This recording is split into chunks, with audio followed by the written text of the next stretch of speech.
সামাজিক যোগাযোগ মাধ্যম টুইটারে ট্রেন্ডিং টপিকে পরিণত হয়েছে আর্জেন্টাইন তরুণ আলেজান্দ্রো গার্নাচো।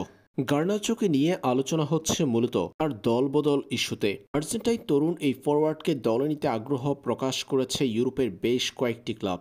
ম্যানচেস্টার ইউনাইটেডের সঙ্গে তার বর্তমান চুক্তির মেয়াদটা রয়েছে 2028 সাল পর্যন্ত।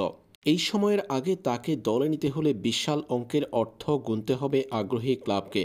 দলবদলের খবর দিয়ে জনপ্রিয়তা লাভ করা ইটালিয়ান সাংবাদিক ফাব্রিজিও রোমানো এক টুইট বার্তায় জানিয়েছে, আলেজান্দ্রো গার্নাচোকে দলে নেওয়ার জন্য আগ্রহ প্রকাশ করেছে চেলসি। ইংলিশ ক্লাবটি ম্যানচেস্টার ইউনাইটেডকে নাকি এরই মধ্যে প্রস্তাবও দিয়েছে।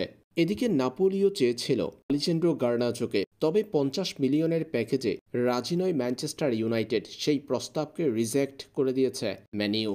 তাই আলেজান্দ্রো গার্নাচোকে দলে নেওয়ার বিষয়ে এখন কেবলমাত্র চেলসি বেশ ভালোভাবেই এগিয়ে আছে। চেলসি নাকি আর্জেন্টাইন ফরওয়ার্ডকে দলে নেওয়ার বিষয়ে ক্লাব কর্তাদের সাথে বৈঠক করেছে। পাশাপাশি খেলোয়াড়দের সাথেও বিষয়টি ডিসকাস করছে চেলসি ম্যানেজমেন্ট।